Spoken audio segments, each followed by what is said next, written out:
Well, okay, welcome to the third session, and I've just passed on 2 sheets of papers to you. One sheet is only one. Okay, Prasad, Mohitji, you have to hurry up and giving that.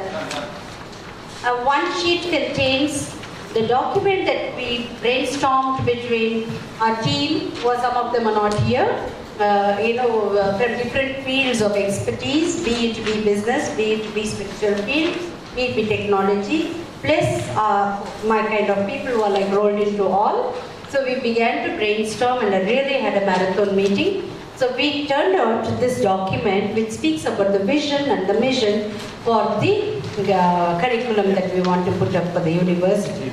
We also named it as Quest at this moment, so that Quantum University for Education and Transformational Spirituality. I think you can also give your feedback in case if you have any input in that. And then we wanted to have the master's degree and also the PhD. So the PhD could be under the 3 experts, Dr. Amit Goswami, Dr. Jim Alvino, and Dr. Irma, whom you would be listening to in the afternoon. Okay? So because he also has an institute and university grade, and Irma has got an institute and university grade. Okay, you could do that. Amitji by himself is a university. So we could, and I'm definitely enrolling for that because all it's said and done, we need credentials. Isn't that? So apart from that all of you come from a background of already a certain level of work being undertaken. So just go through that, and there are 4 streams we have given. And wherever we have put a little star, there is a must for everybody to attend. Then you can choose your stream where you want to master, then you can take that forward. There are at the back side with a sheet, back side of it, okay? And then where we have put a name, Dr. Newton and Lakshmi or Dr. B.M. Hegde, they will come up with what they wanted to teach under this realm. Okay, so therefore we have just kept that with only a name, like university courses where they want to. Or Dr. B.M. Hegde was also quantum physicist in a way and a cardiologist. He is going to come up with this, the material, the curriculum. So apart from that, and wherever we put the stars is a must course on the top, which is in the black. The rest of it could be optional, and you can choose your expertise level. So apart from that I want to open up the house. I will remember that I invited you to explore for yourself which level you are in already, given the distinctions that you have gone through day before and yesterday and today. So at the end of the day, you come up to me and tell me where do you want to fit. Okay? Because these are the leaders that we wanted to get aligned with for that vision. And you have to ascertain for yourself where you want to, because we are not here to judge. It's an open kind of a realm. So you have to come up and say, I have done this and I have done this and I'm pretty good. Can I be a faculty? Okay? Or can I be a consultant? Or I haven't done any of it and I'm in the beginning. Can I support you to market this? Or can I do an admin? Whatever you are good at. Okay? Or I want to do a research specifically, and I have something in my mind, can the lab be available for research? Can I get a guide? All this stuff, okay? So it's an open session, keep that in mind, and then go forward and look at that. And this is not a, like a fixed thing. It is going to be evolving, because this is what we did in the last 2 days prior to the workshop. And again, as I said, it's not rigid, it's always there. We have actually streamlined 6 courses. So 4 is the one we will offer, and offering of these courses will start in July next year, 2017, June, July. Okay? And we have made it convenient so that it's only on the weekends. So you don't have to waste or you don't have to skip your work, whatever you do professionally. Weekends is the one, but right now we are looking at proximity, like one-on-one teaching, where we'll be inviting these people to come, plus some more people to join us from Italy, and from America, and from India, and there are people in Bangalore. We are getting them from IIM to, the other researchers to join us. So therefore, web knowledge is there, but information, we want knowledge. So the proximity is something that we want to set up. The course is spread across 2 years and you can decide where you want to fit in, okay? The second sheet that I given you is, one is the data, second is your feedback, and another thing that PhD or Masters, that wherever you are interested in, you can tick mark and then we can discuss. And Dr. Jim Albino had been very gracious.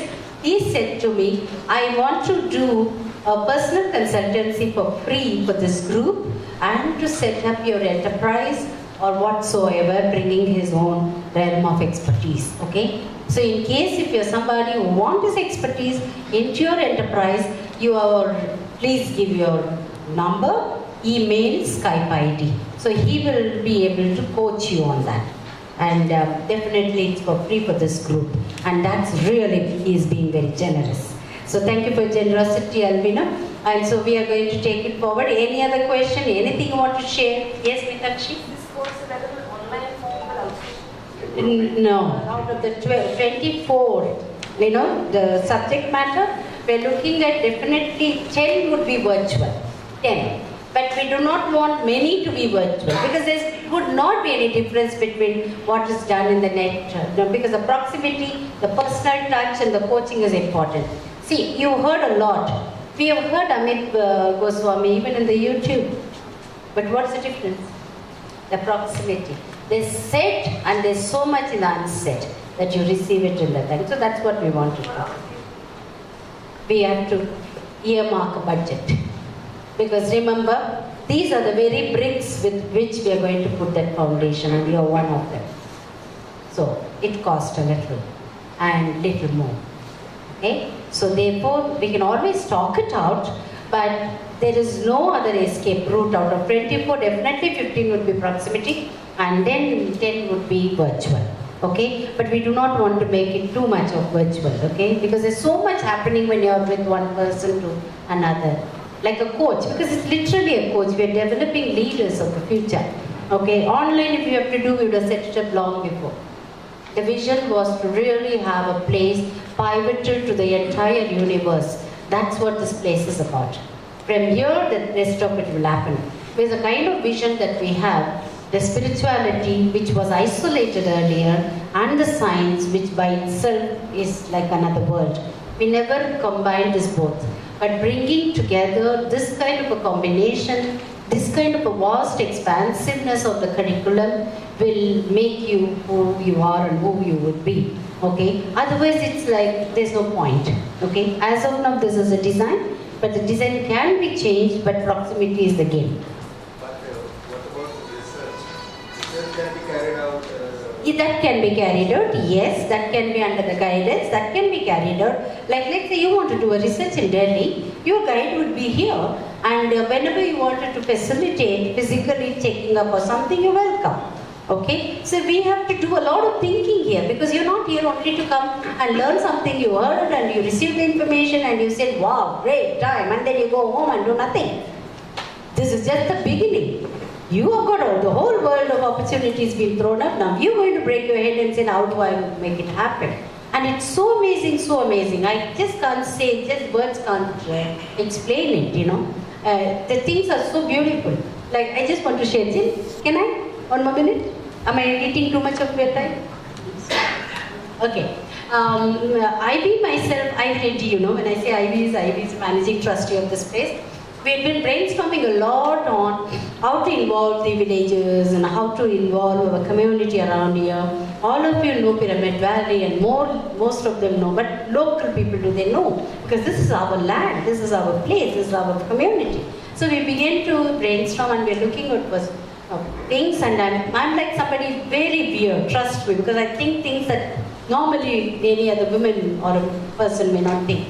I was thinking about so much of waste in the kitchen has been generated and so much of leaves are there, what do we do? And here is one person who's already, doing, turning the waste into gold and also generating power. And that was on a project which I was contemplating in the year 2006 and 7.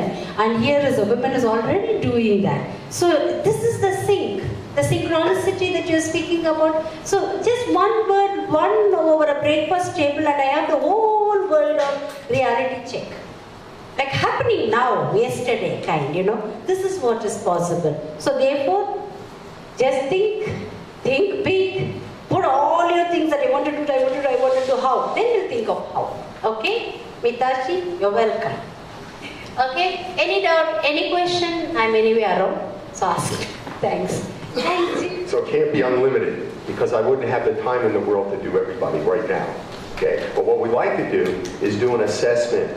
The consultation will really be an assessment. Where are you in your life? Where are you in your business? Where do you want to go? And how can we help you get there? That's really what it's going to be about. Okay? So I have some very limited time with you today. Very limited today, and a little bit of time tomorrow. So I want to remind you that pretty much everything that I've covered, or intend to cover, or have intended to cover, is in the book. And one of the first courses that we're going to be doing in the university is really a full-out course on the Business Person's Guide to Implementing. So I want to encourage you to become involved in the university and take that course. Take that course. It's going to be one of the first courses. This was intended as an overview, and I have to move quickly. I've got some pretty serious topics to touch on with you today and tomorrow. So I'm going to jump right in. Bear with me if I go too fast. I still will give some time for questions, but I want to get through as much as I can possibly get through as an overview with you, both in terms of now repositioning yourself in the marketplace, which is essential business leadership, taking a business leadership role, taking a role, let me reframe it, as a quantum activist business leader. Quantum activist business leader. So at the end of this workshop, at the end of this weekend, you will have experienced what Dr. Goswami has structured for you, created for you, a training in quantum activism. And you also now will have some training and some information to go back and begin to think about your business and business model and reframe it in terms of the principles of quantum economics. So there are two general topics left that I want to go over with you today and tomorrow. The first one today has to do with business leadership. And it may stretch you a little bit. Because what we regard as business leadership maybe in the West, and maybe what you regard in here might be a little different. And we put on, you know, how do you brand yourself? And are you or are you not a celebrity and all that stuff, right? That maybe is not part of the cultural fabric here. But what we'll do is I will expose you to some ideas in a way that I have put together that is very respectful of the values here, because I share them, and wanting to have you come to see yourself as a leader. Who here sees himself as a leader right now? All right, good. So we're going to talk a little bit more about that. And how might you rebrand yourself? How might you brand yourself as a quantum activist business leader? Okay? What does branding mean? Let's jump right into branding. Who knows what branding is? Yes. Anybody? Yes. Maybe a recall. People trying to recall something. They see a product. Okay. So they see a brand, and okay. What else? What is branding? Yes. A sense of who you are. So Sense of who you are. what are Okay. Just making an impression. Making an impression. Okay. Let me give you two perspectives on branding, because both are relevant. Connecting. Okay. So there are two sides of the coin for branding. Okay. One is the projection you make in the marketplace. Your promise. I promise this. You take a look at my brand, and it has a promise of quality. It has a promise of delivering a certain set of values, products, and services. It's what I project to the marketplace. But the other side of it is what the marketplace perceives you as. And there can be a disconnect. You might perceive yourself and project yourself as the highest quality trainer in the world.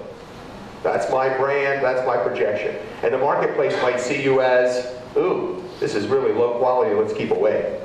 So your brand, your real brand, ultimately, is going to be how you're perceived in the marketplace. I have a good friend, Jerry.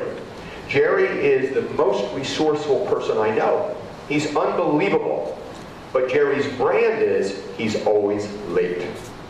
Jerry's late. You can count on Jerry being late. That's it. Jerry will be late.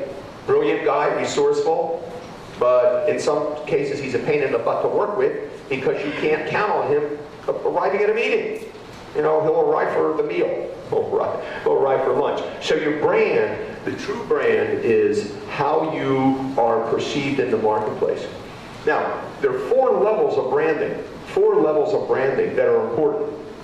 Number 1 level is brand awareness. People in the marketplace know you're aware, know you exist. Okay? But there's not much to that. They know you exist. That's it. So it's low level of branding. Second level of branding is branding preference. Branding preference. I go to a restaurant, I ask for a Coke. I prefer Coke. They say, we don't have Coke, will you take Pepsi? And you say, okay, give me a Pepsi. Brand preference. Brand insistence is this. I go into a restaurant, I ask for a Coke. No, we don't have Coke. Would you like a Pepsi? No, I don't want a Pepsi, thank you. Just give me a water. Okay. Brand insistence. And then what we really want, the highest level of branding, and what we want, all of us want for our businesses, is something called brand advocacy. Brand advocacy, where people are advocating for you. They're advocating for your service and product. They're advocating for your company. They're advocating for your brand. They're advocating for you. They're advocates of you. They're advocates of you. So those are the 4 levels of branding. And now, what you're going to begin to do as becoming a quantum activist brand is you're going to strive and intend to cultivate relationships of brand advocacy. Brand advocacy. Why? Why? If I say to you, do you understand, first of all, just brand advocacy, what I mean by brand advocacy?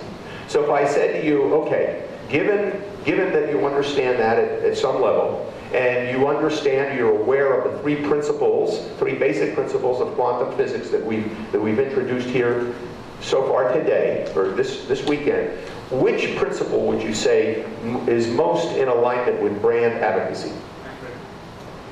Tangled hierarchy. Exactly. So you're cultivating a tangled hierarchy. You're cultivating a tangled hierarchy. You're cultivating the relationship.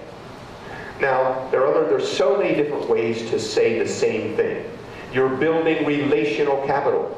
You're forging strategic alliances, right? But it is all tangled hierarchy. It is all tangled hierarchy. And for you to achieve the highest in branding, which is brand advocacy, the relationship and the tangled hierarchy that you want to cultivate, that you need to cultivate, will be reflective of these levels, these subtle levels of infusion of subtle energy that I'll be speaking about. So we're talking about branding and advocacy at a very deep level, at a level in which you are connected to the marketplace, not trying to sell the marketplace something. You know, in the West, and I have coached people this way who do not have the spiritual foundation, they do not have the values that we have, they do not have the sensitivities, so they're not responsive to what we're talking about. But I have coached people who want to get from being a generalist to an expert to an authority. What's the difference between an expert and authority? Who knows? The experts learn from the authority, right? Generalist, expert, authority, even celebrity, and then celebrity authority. A lot of people are seeking the celebrity authority level. Okay, that's certainly in the West. That's certainly with companies that I have coached. What I want for you, and what I would hope you want for yourself, is that you are not the generalist. Expert's good, but that you become the authority. You become the authority in your field. You become the authority that others look up to. Okay, others look up to. So in answering the question of branding and answering the question in the marketplace of your relationship to the market, there are three important questions. One is, why should anybody buy from me or invest in me? You need to know that why. Why should anybody buy from me or invest in me? Number two is, and I like this is probably the most important, how easy is it to imitate me? It's another way of saying, how different am I? How different am I? Okay. Am I able to, number one, am I able to share with you why you should buy from me and invest in me? And presumably it's on the basis of superb product, superb service, outstanding customer service, authentic tangled hierarchy, really caring about your customer, being attentive to them, bonding with them. Okay? That's why I would want to work with you in a transformational way, rather than just a transactional guy who is going to give me a product or service in exchange for currency. Okay? It might be good. But that's why I would want to work with you. And then how easy is it to imitate me? That's your differentiator. So when we work with companies and we look at branding, what is your differentiator as a company? What makes you different?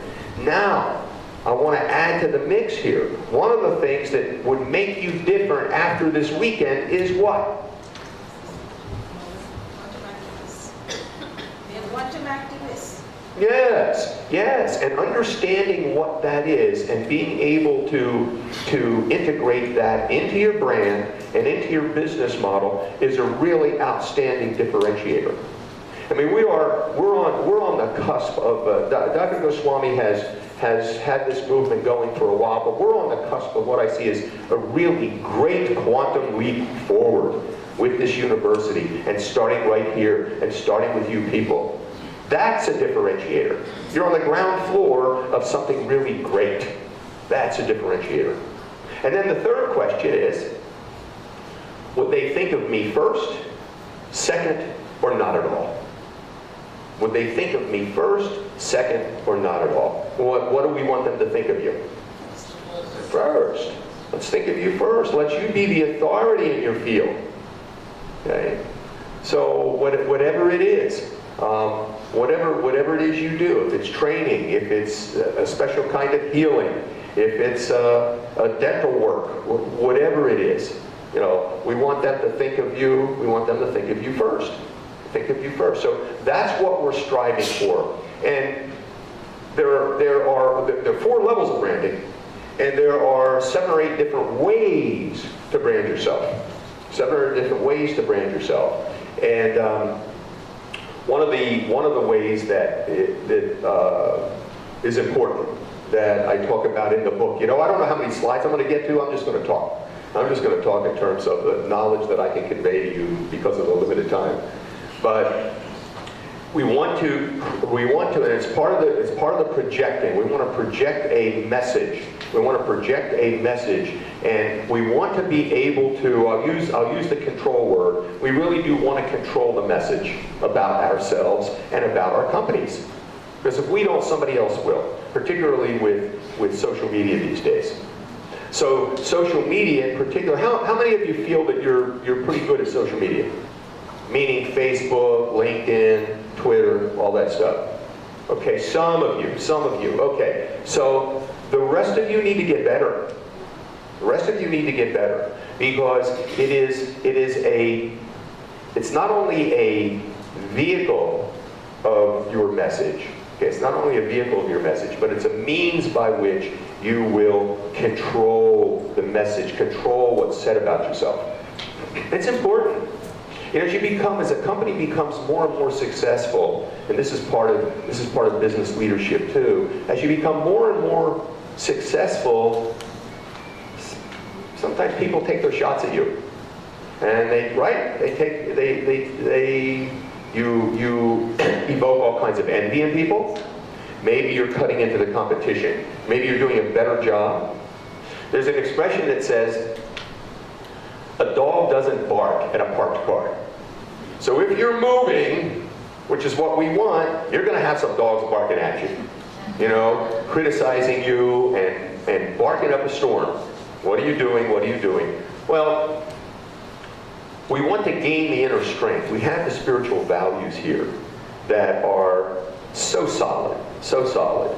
And we want to gain also, in addition to the spiritual strength, we want to gain the business savvy and the business strength to step out perhaps a little more than you're accustomed to stepping out in the culture.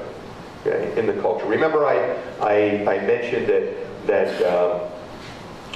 there's no money or growth in your comfort zone.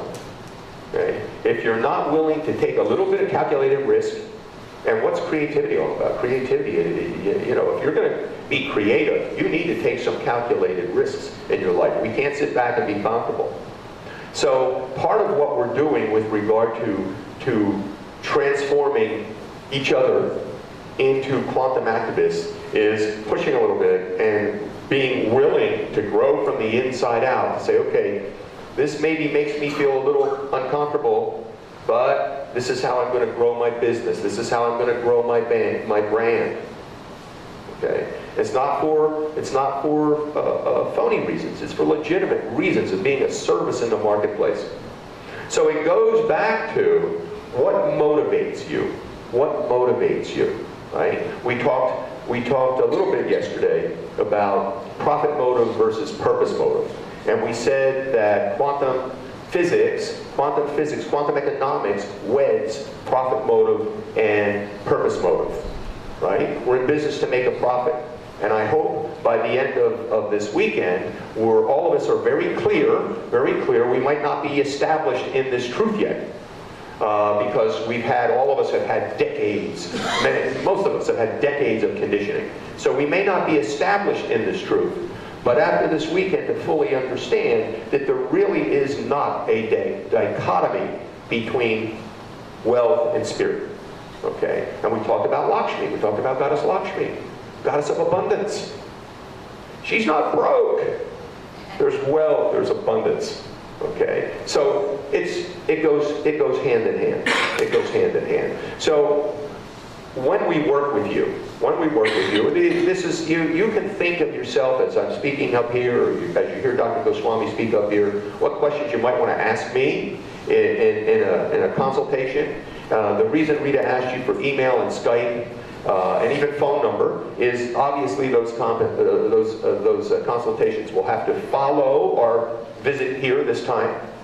But you can think of questions that you might want to ask me that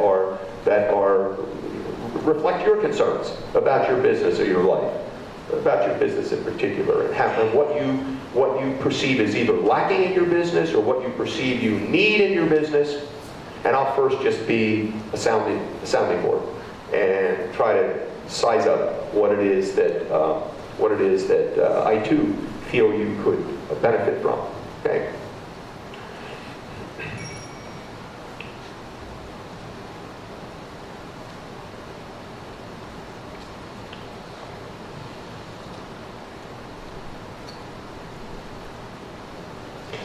This is, anybody know the show Shark Tank? You get Shark Tank here? Yes. Yeah, this is Damon John. I got to hear Damon John speak at a franchise meeting. And Damon also happens to be President Obama's ambassador on entrepreneurship. So I like that show. There are several TV shows. Do you get The Prophet? Get The Prophet with Marcus Lemonis TV show? No? Okay. So these are really good media. This is good media in my country. Okay? Because you can take a look at, if you're familiar with Shark Tank, as a matter of fact, you could go online to sharktank.com and get some information on what investors, here's the key here. It's not that it's a celebrity show. It's an interesting show, it's a fun show, but it's a real show. It's a real show. There's real content, real valuable content that you can apply to your business. You can get a sense of what investors look for when they size up a business. And you don't have to be interested in having an investment. The same questions they ask people on that show are the same questions you will need to answer about your numbers and your brand and who you are and what's your purpose and what's your end game. What is your end game? You know? So there are two ways now that we can answer the question about your end game. One is going to be specific to you that I don't know yet. And that might be, you know, I want to build my company up to a certain amount of revenue, and then I want to sell, and I want to go sailing the rest of my life on a big yacht that I buy. One might be your succession plan. Maybe you have a family business and you have to get things ready to turn it over to your family, your sons and your daughters. Okay. One might be you might have a business plan model that lends itself to a franchise. This is where I was with Dave and John. I was at a meeting about franchises. And how do you franchise? Well, if you have this kind of company that lends itself to kind of cloning itself, then perhaps you have a franchise prototype. Or you do something that's very specific to you. It's a very specific process, very proprietary method that you have created, that you use. Then your end game might be to license that to as many people as you possibly can and just receive royalties. So there are all kinds of end games that I don't know you yet. I don't know what these are for you yet. But another end game now here that we have after this weekend is the end game of transforming society. The end game of aligning ourselves with consciousness. Right? The end game of taking the values, the spiritual values here, the principles of quantum economics, and helping the world move forward. Helping the world move forward by how you behave in your business, by how you offer your product and services, by how you treat your customers. Okay? Knowing that we're all connected, knowing that we have this quantum creativity as an option for us in growing our business and growing our vision. Okay? Knowing that tangled hierarchy means that my exchange with you, all exchange, and I know you people know this. Sometimes if I say this in workshops in the West, they have no clue what I'm talking about. So I'm going to assume that you know what I'm talking about. But every exchange with each other, all exchanges, all communication involves an energetic change, involves an exchange of energy. One way or another, you can feel it, right? I can feel Ahmed was talking about, he was going with the solar plexus and feeling that. And I typically, when I'm contracted, you know, when I feel that contraction, I feel it in the chest. It's like, you know. So it's all an exchange of energy. And you feel when somebody's in front of you, whether you feel expansive or you want to get out as soon as you possibly can. And part of that is that we know that everything is energy, even this, just moving really slowly. Everything is energy in motion, and including ourselves, and that we emanate at a certain frequency. We emanate at a certain frequency of vibration, if you will. And those who emanate at the same frequency, or the same frequency range, they're going to connect with you. It's going to be easier for you to embrace each other, so to speak. And if not, it's not. Okay? If on a scale of 100, you are, let's say, emanating at 90, and you come across somebody who's emanating at 40, believe me, the two of you are not going to get together. Okay? Or if somebody comes in front of you and is really, really negative, and your energy level is typically much higher, you're positive most of the time, and you get confronted with a real negative person, you know that, you feel that, and what do you want to do? Run. It's really true. It's really true. I don't know, I guess the negative brain circuitry that we are attempting to overcome, Dr. Goswami says it's hardwired. It's hardwired as a part of our evolution, the negative brain circuitry. And we've all had the experience in the workplace where one bad apple can spoil the barrel, right? One negative person can bring down 10 positive people.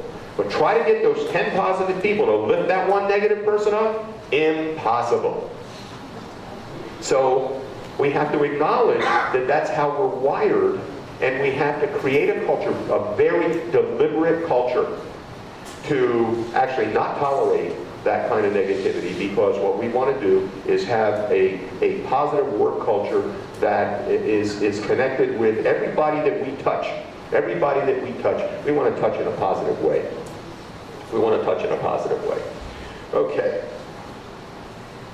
I mentioned Mission Belt. The reason I have Damon John, a picture of Damon John here with Mission Belt, it happens that Shark Tank funded Mission Belt. They went to Mission Belt. What Shark Tank is a group of investors who listen to your pitch, and if they like what they hear, and if the numbers are right, and so forth and so on, they will make an offer. Well, it just so happened that Mission Belt happened to be one that was funded. I talked about that yesterday, and that's one of my case studies. 3 ways to brand yourself by charitable donation. Let me recontextualize this for you. 7 or 8 different ways to brand yourself. Here they are. As many as I can remember. And then I'll talk about charitable donation. There is branding by charitable donation.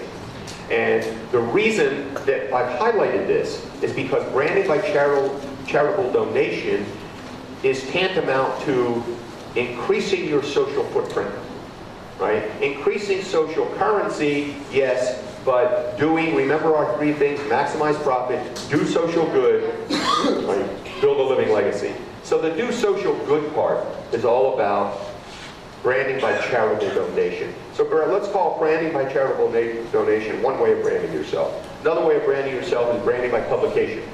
Branding by publication. Anyone here have a book? Have a book? Very good. Very good. Now, who here, let's see, how do I want to frame this?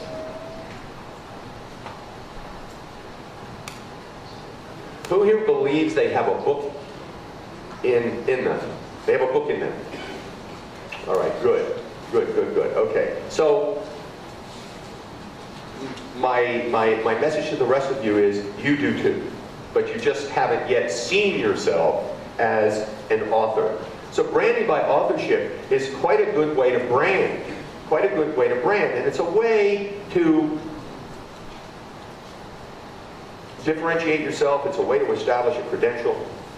Find something about what it is you do. And these books, by the way, that people are writing these days for the purpose of branding, they're not all that big. It could be like, 60 pages. That might sound like a lot, but once you get going, it really isn't. That's another thing that we can help you do. It's one of the things that I'm particularly strong on. Two of my strengths when I'm coaching, since I have a speaker's model and a trainer's model, is teaching people how to speak. What I call their signature speech, which is a way to get your message, a way to get your brand out. Okay, so we have branding by charitable donation, branding by publishing, branding by accomplishment. If you have an accomplishment that differentiates you, then we want to learn as a business leader to use it. And not worry so much about whether it's boasting or not. One of the fundamental principles of quantum, fundamental principles of law of attraction is we get more of what we give our attention, energy, and focus to. We get more of that. So if you've written a book, or you have a degree, or somebody gave you an award, pat yourself on the back. You're entitled to pat yourself on the back, and more of it comes to you, right? You know the story of the talents, right? It's in the Bible. Okay. Yes, no? Yes. Okay, so I won't go into that, but it's the fundamental reason why wealth accrues to wealth. So there's a negative meaning to say the rich get richer, the poor get poorer, but there's an underlying quantum and spiritual reason why that takes place. Right? It's not the rich are evil and they're stealing from people and therefore they get more, and the poor are the suckers who get stolen from. No, it has to do with attitude and mindset and knowledge that we are steeped in a tradition, in a culture of wealth and prosperity, really. Okay? But you have to feel that way about yourself and to know definitively about yourself that yes, you are worthy. When I do coaching, mindset coaching and so forth, and sometimes I encounter people who have a difficult mindset, or maybe they are having I'm going to call it temporary problems with let's say cash flow or whatever it is. And if you peel the onion back You know, why is this problem and where did it come from and all the conditioning and what are they worried about and do they deserve? It ultimately becomes a matter that I have found.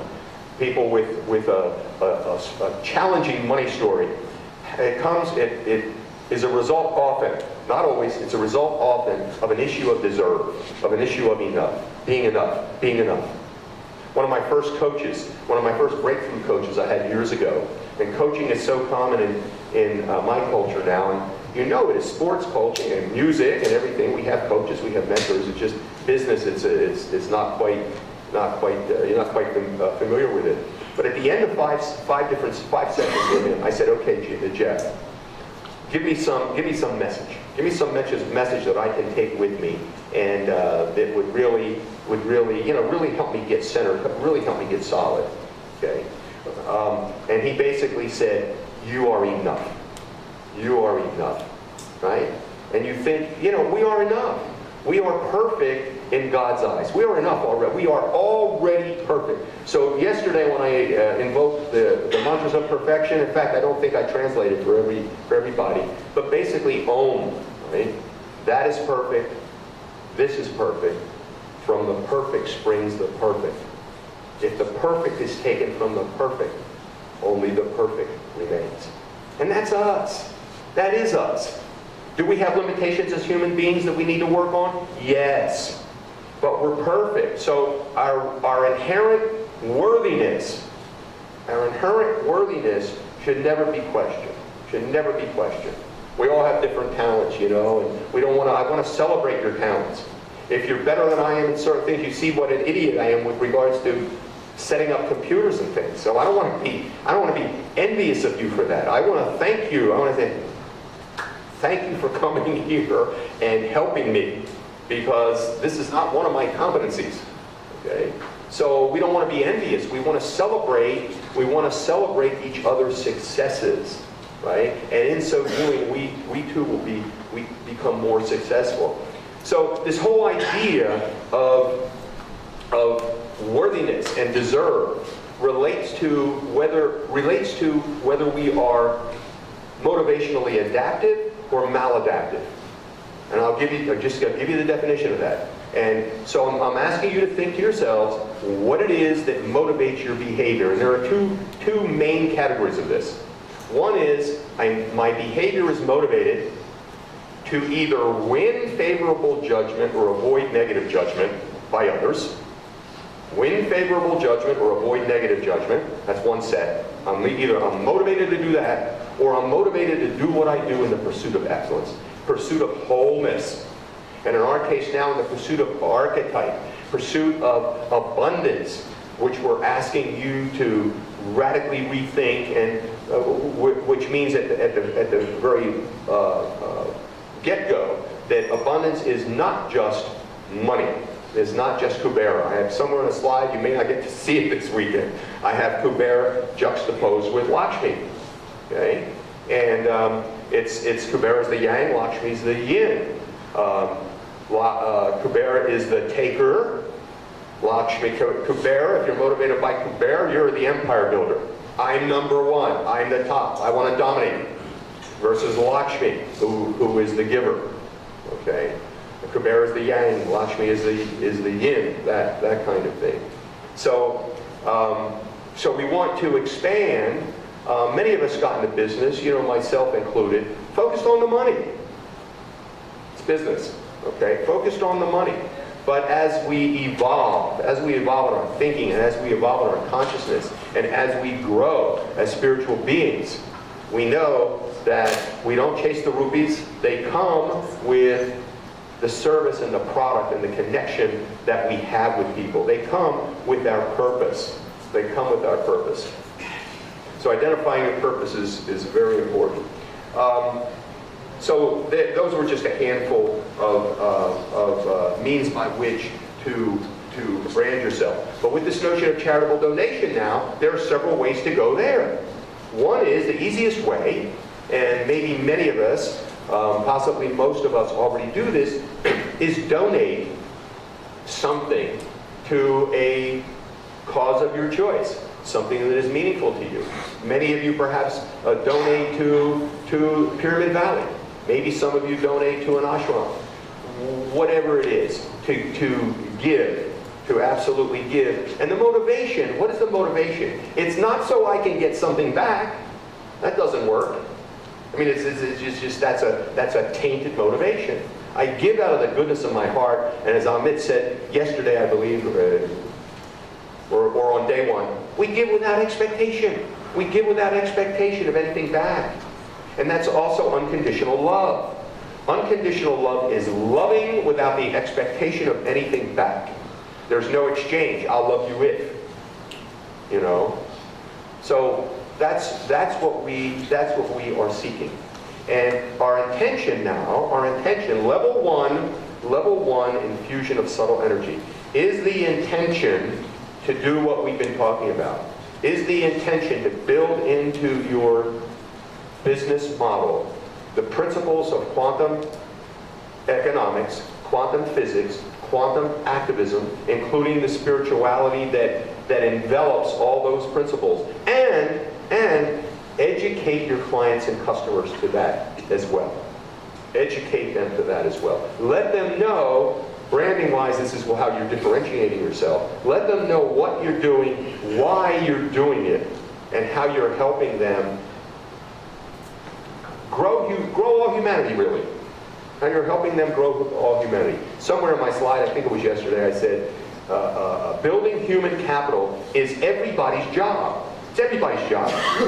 You know, every action that we take with somebody is an exchange of energy. It's either transformational or not. It either builds human capital or it detracts from human capital. Remember, everything we do defines the whole. Everything we do defines the whole. If we steal, we've identified the whole as that which is capable of taking from others. You know.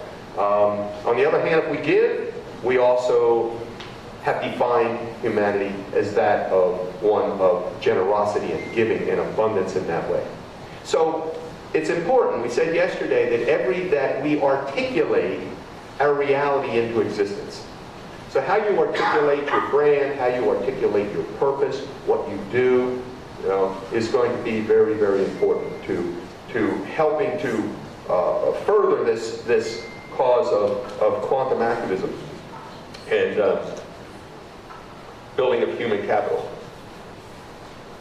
Which are 7 types, which is narration, publication, accomplishment. What are some of the others? Yeah. Yeah. One is branding by third-party endorsement. Branding by third-party endorsement. Now, while I said in one breath that I want you to feel comfortable boasting a little bit, you know, patting yourself on the back, acknowledging your success. Okay? You know, I diverge, but I'll come back. You know that many people don't even know how to receive a compliment.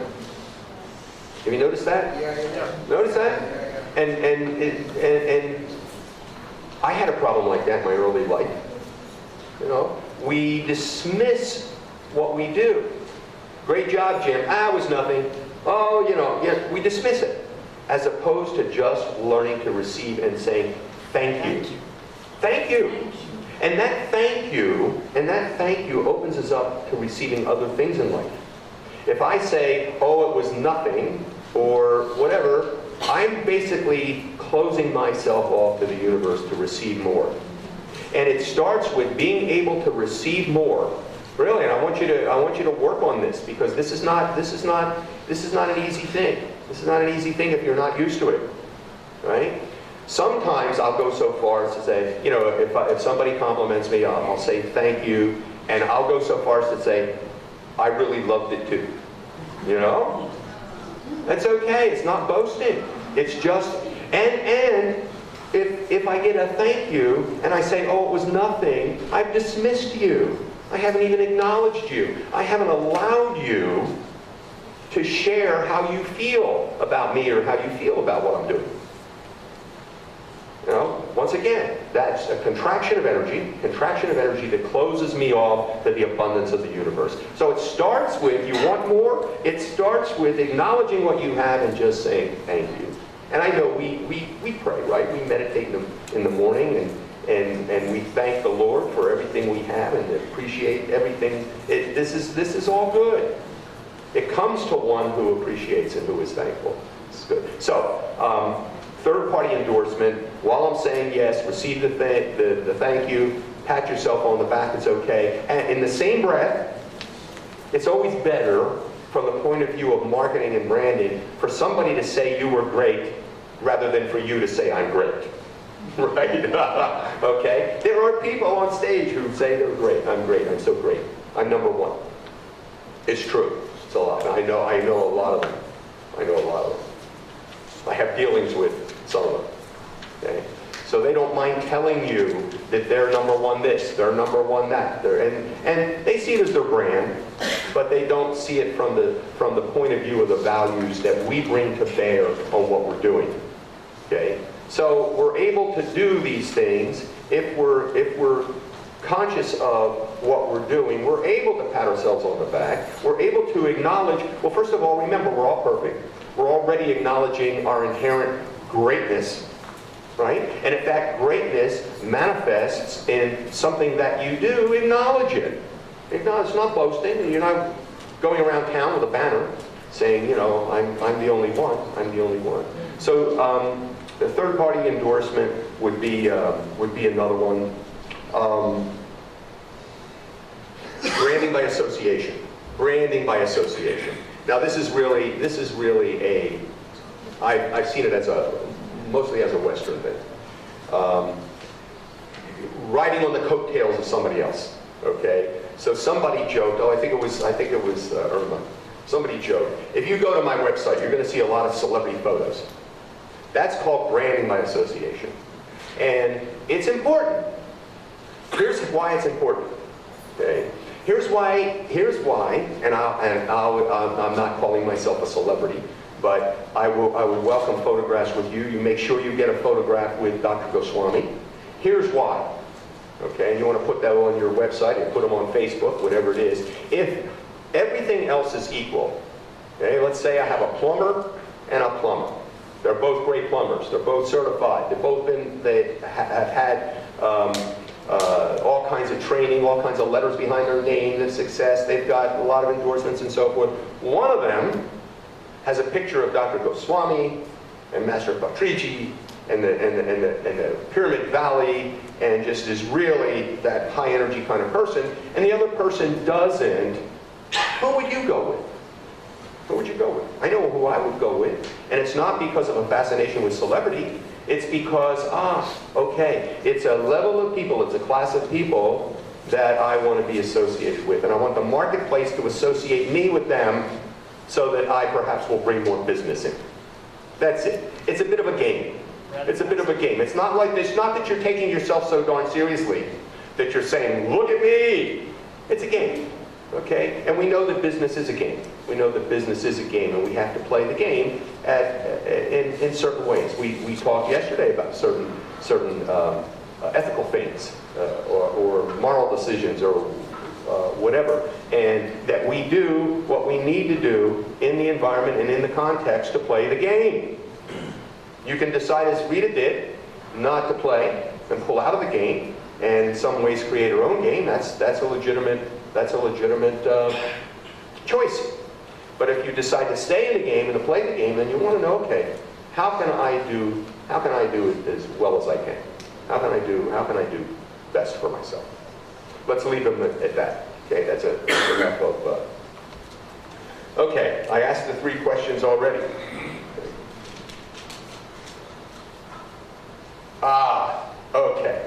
Okay. This is going to be important.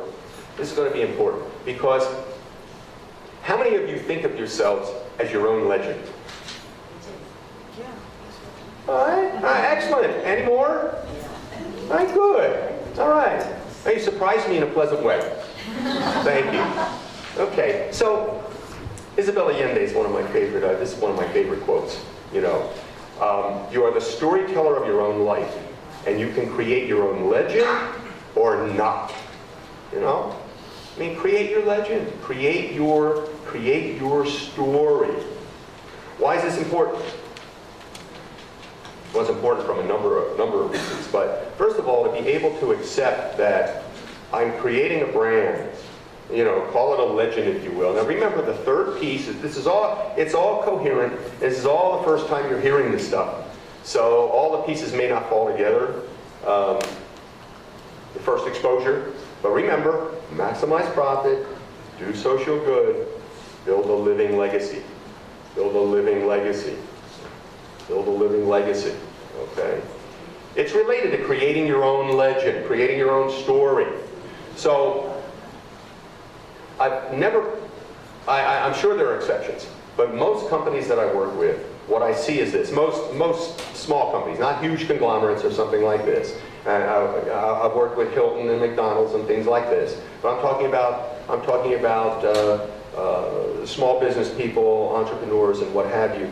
Their company brand, in one form or another, reflects their personal brand, right? At least if there's a congruence between what you love to do and what you're actually doing. And your personal brand, to some degree, to a large extent, is going to reflect your personal story. So what's your story? What's your story? I want you to think about rewriting your story now. Rewriting your legend. Number one, I want to bring in that component. We want to move together to evolve consciousness. So I want you to bring in that component of quantum activist business leader. That's number one. That's part of your legend already. There, I gave you a piece of your legend. Quantum activist business leader. I am that. That I am. Okay? I am that. Quantum activist business leader. But then to think of your own history. To think of your own history. I think I put here the difference between a memoir and an autobiography. Yeah. Who knows the difference? What's the difference between an autobiography and a memoir? Memoir is written by you, personal. Autobiography is written by someone. They're both written by you. What? Autobiography is written by me. Yeah. It's about my life story. Memories are pieces of the information that I was taught. Okay. So, an autobiography is a chronology. It's a chronology. I was born here, I did this, I went to school, I did, okay. A memoir is a tapestry of your life as you see it based on the selective events of your life and the things that are meaningful to you. You create it. You create it. You create it by virtue of articulating it. Okay? You create it by virtue of articulating it. Now you can take, obviously, we have our lives, we know our autobiographies, or we know the chronology of our life and the things we've done, but what do you want to focus on? What do you want to tell others about yourself, whether you're in business or not? That's the memoir. That's the thing that says, this is who I am, Jim. Okay, this is who I am. You know, I've done this, this, and this, but you know what? I'm really the guy who, you know. So you get an opportunity to write your own story. As Isabella Allende said, you know, you tell your story, you create your own story, and it can be a legend or not. It's like Starbucks. He writes all his story on board wherever it goes. Starbucks, NPR. It's okay. It's another way of saying. That's a good example from the business context, because every day you're writing the story for your company. You could be a one-person shop or a 10-person shop, but every day you're writing the story for your company. And it's a co-written story, which is why it's important to have the right people working with you who are helping you generate positive brain circuitry, positive emotions, wellness emotions. The word I was searching for last night or yesterday, in contrast to wellness emotions, are the emergency emotions. Emergency emotions, scarcity, I'm freaking out. Emergency emotions. No. Wellness, abundance economics, empowerment economics, and wellness emotions. Wellness emotion. You want those people in. And we write our story. That's right. We write our story every day, every day, every day. We write our story. So my bias, and it's a bias, you don't have to create your own legend, but my bias is let's create your own legend. Remember, as a business person, you're trying to differentiate yourself in the workplace. You're in the marketplace. You're saying to others, this is how I'm different. This is why you should buy from me or invest in me. Right? This is why when you think of having to do this or this, you should think of me. You should think of me. So we create our own legend, and we get comfortable with that. And again, we create our own legend, but we don't take ourselves so seriously as to be attached to that legend. Right? This is a legend. It's a role. It's a role. It's a cloak I put on, and I step out. And this is who I am. And I'll make a general assumption that the people in this room know who you really are, right? Know who you really are, this self with a capital S. And we are choosing to manifest in the world as a whatever we are. And it's also reflective of our highest values. We choose to behave in reflecting the highest values, the highest good, with the highest archetype in mind. And again, business people, the archetypes that we are drawn to are first and foremost that of abundance. If you're a philosopher or physicist, it might also be the archetype of the truth. If you're a medical practitioner, the archetype of wholeness, right? If you are a therapist, maybe it's the archetype of love. Okay? So we're attracted to these archetypes, and as a quantum activist business person, you have an intention to represent the highest form of your archetype as possible.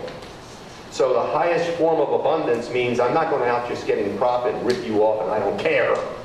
Because what business means is taking money from you if I can get it. No, that's not the highest form of the archetype. Highest form of the archetype is I am going to help us both become abundant. That's what it is. So you're helping them become abundant in the exchange that therefore becomes transformational. Transformational. In essence, you're really helping them feel better about themselves. You're helping them see the highest level of themselves, really, as your client. There's some interesting model here that we are co-creating just by articulating it. Okay? So we get paid. Jim Rohn says we get paid for bringing value to the marketplace. So you've heard USP, unique selling proposition. I prefer unique value proposition. Some people have differentiated unique selling proposition with regard to products, unique value proposition with regard to services. It's okay. I don't care what's used. But the reason I go with UVP, we get paid for bringing value to the marketplace.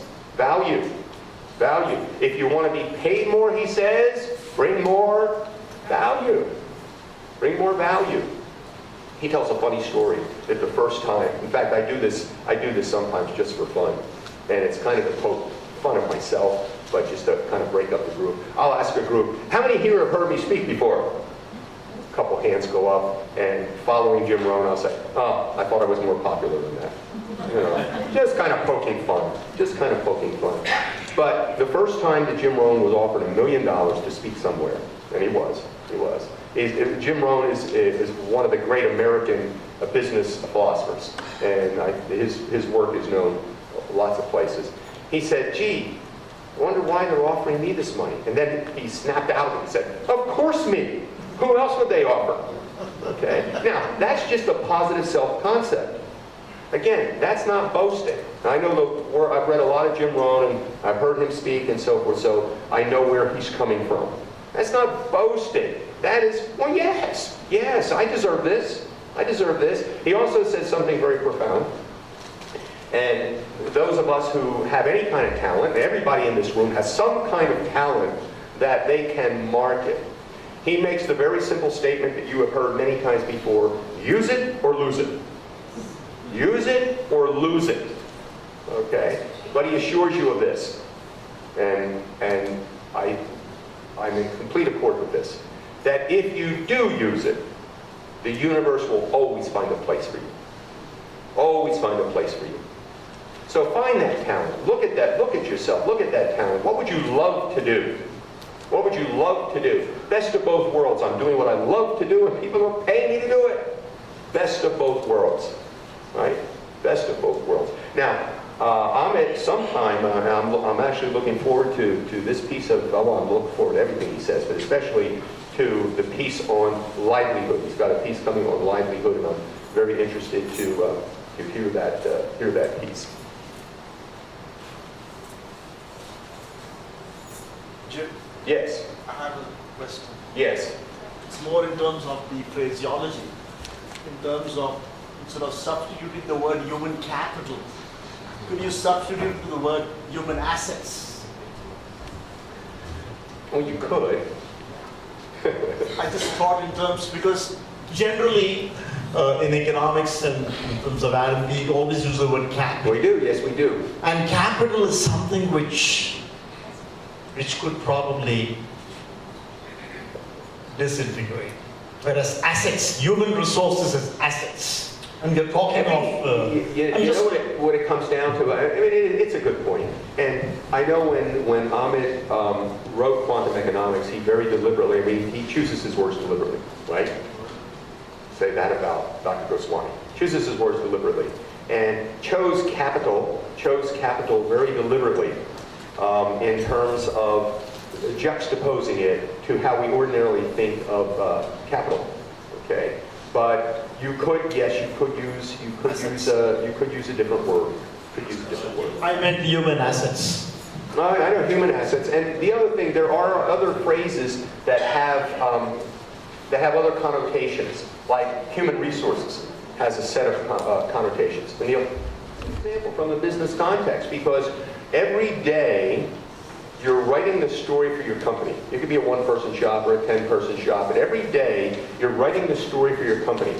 And it's a co-written story, which is why it's important to have the right people working with you who are helping you generate positive brain circuitry, positive emotions, wellness emotions. The word I was searching for last night or yesterday, in contrast to wellness emotions, are the emergency emotions. Emergency emotions, scarcity, I'm freaking out. Emergency emotions. No. Wellness, abundance economics, empowerment economics, and wellness emotions. Wellness emotion. You want those people in. And we write our story. That's right. We write our story every day, every day, every day. We write our story. So my bias, and it's a bias. You don't have to create your own legend, but my bias is let's create your own legend. Remember, as a business person, you're trying to differentiate yourself in the workplace. You're in the marketplace. You're saying to others, this is how I'm different. This is why you should buy from me or invest in me. Right?